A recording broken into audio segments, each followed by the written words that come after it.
Kali ini kita lihat garis hidup yang sehat, kuat, dan bagus, efeknya dalam kehidupan.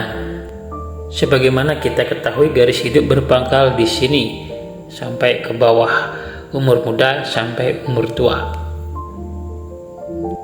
Garis hidup yang sehat minimal garis hidupnya terang, jelas, kuat, melengkung, bagus, apalagi sampai ke pergelangan tangan. Warnanya agak kemerahan dan tidak banyak garis kecil-kecil yang memotong garis hidup, seperti garis potong-potong seperti ini. Kalau ada 1-2 masih toleransi. Tidak berantai-rantai dan tidak terputus-putus.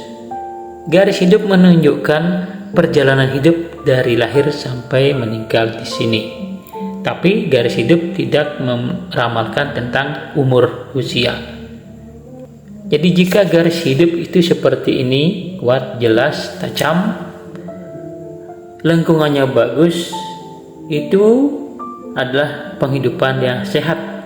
Ini adalah suatu tanda bahwa orang bersangkutan jarang sekali ditimpa sakit yang membahayakan. Artinya sakit yang berbahaya. Kalau masalah sakit biasa. Pada umumnya garis semacam ini dimiliki oleh orang yang berbadan gagah, tegap. Sikapnya menunjukkan adalah watak kesatria, bertanggung jawab dari segala perbuatannya jika garisnya tebal, kuat, dan jelas. Maka tidak heran bahwa yang memiliki garis semacam ini adalah orang yang tegas jejak langkahnya menuju ke arah kemajuan kehidupannya.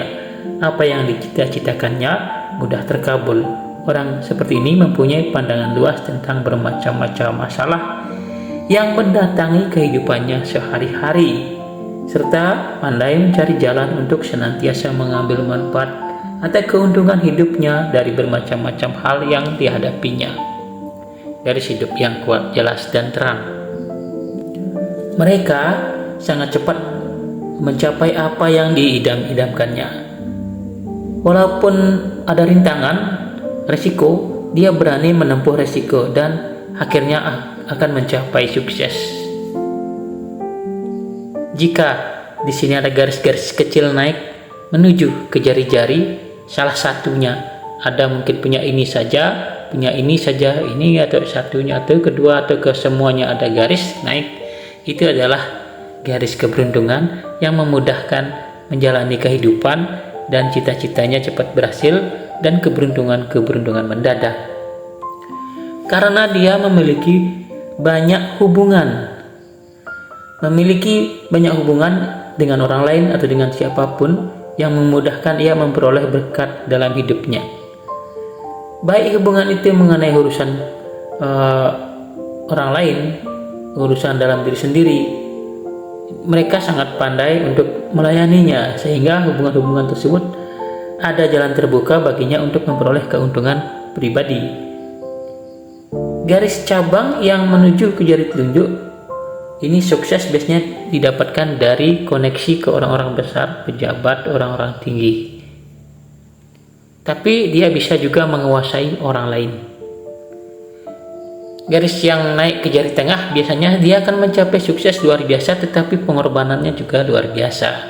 Ini timbal balik. Artinya dia punya usaha juga yang sangat keras. Artinya dalam berusaha mencapai tujuannya dia penuh pengorbanan dalam bidang-bidang tertentu. Kalau ke jari manis, dia sukses dicapai karena kemampuannya bisa mencapai terkenal, kreativitasnya, kecakapannya, kepandaiannya. Karena itu dia bisa terkenal, sukses, dan makmur dicapainya karena kemampuan kreatif sangat hidupnya. Jari kelingking biasanya sukses mencapai dalam bisnis, dalam berbicara, dalam komunikasi, sales, marketing, atau yang lainnya. Tapi hati-hati jangan sampai merugikan orang lain. Jangan sampai sukses yang dicapai dari merugikan orang lain atau terlalu kelebihan promosi sehingga apa yang dijasakan agak berbeda dengan yang dipromosikan. Jika garis ini kan biasanya pintar berbicara sehingga dia hindari untuk menipu orang lain agar jangan sampai sukses karena menipu. Mengenai usia keberuntungan di garis kehidupan sudah ada videonya di video sebelumnya. Lihat file usia umur di garis kehidupan di video yang telah lama berbulan lalu. Garis yang pendek bukan berarti garis pendek umur. Garis yang pendek hanya mencerminkan kadang-kadang mencapai keraguan-raguan, patah semangat dalam kehidupan, tetapi belum tentu terjadi seperti itu karena ada juga garis yang lain, ada faktor pendukung yang lain. Misalnya jika ada garis nasib yang bagus dan kuat, tentu saja akan berpengaruh menetralkan sedikit efek buruk di garis yang lainnya. Jadi ada garis buruk di garis yang lain, ada garis bagus di tempat yang lain, itu bisa saling mempengaruhi. Jadi garis yang kurang baik di sini adalah garis putus-putus, yang dimana sering dirundung kemalangan, kesedihan, perpindahan suasana, pergantian suasana hati dalam pergaulan sehari-hari, bisa sering kecewa atau yang lainnya. Bisa juga karena penderitaan yang lain. Jika garis hidup berantai-rantai, berbelit-belit, itu biasanya menafsirkan perjalanan berhidup seorang itu mempunyai perjalanan hidup yang berbelit-belit, banyak urusan yang sulit yang harus dialami. Keruwetan datangnya dari jejak kehidupannya ini biasanya datang dari alam pikirannya sendiri. Jadi disarankan jangan terlalu fokus kepada hal-hal yang tidak penting. Fokuslah kepada diri sendiri dan lebih semangat untuk bisa mencapai sukses bagi yang garisnya berbelit-belit. Jangan terpaku dengan apa yang ada dalam pikiran sendiri. Garis kehidupan yang terpotong-potong garis kecil-kecil seperti ini semakin banyak semakin tidak baik. Di sini mencerminkan kehidupan seseorang sering sekali mengalami perubahan, susah dan senang saling berganti dengan cepat. Sukar menenangkan pikiran, setiap waktu terpengaruh oleh keadaan-keadaan yang baru. Situasi yang baru sering mempengaruhi pikiran. Kurang dapat mengarahkan pikiran pada satu urusan, konsentrasi kurang, menyebabkan perubahan suasana yang tidak senang pada suatu yang tertentu. Jadi terkadang berpindah-pindah tujuan dan haluan. Garis kehidupan yang ada bercabang ke sini biasanya akan mengalami hari kesenangan di masa tua. Jangan takut sepian karena ada banyak orang yang nanti yang membantu.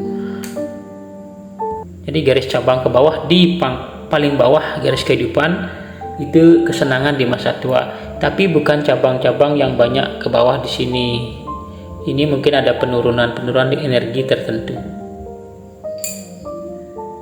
Yang di sini yang bagus yaitu penunjang kehidupan. Jadi seperti itu tentang garis kehidupan secara rinci sederhana mengenai apa-apa yang terjadi. Jadi untuk melihat skala umur, lihat video beberapa minggu lalu tentang umur berapa beruntung, umur berapa kerugian, umur berapa sakit. Di sana ada dijelaskan. Sekali lagi, garis tangan bukanlah penentu sebuah nasib, tapi kita sendiri melalui usaha, doa, dan pergaulan, keyakinan, usaha, dan juga faktor-faktor kelahiran yang lain.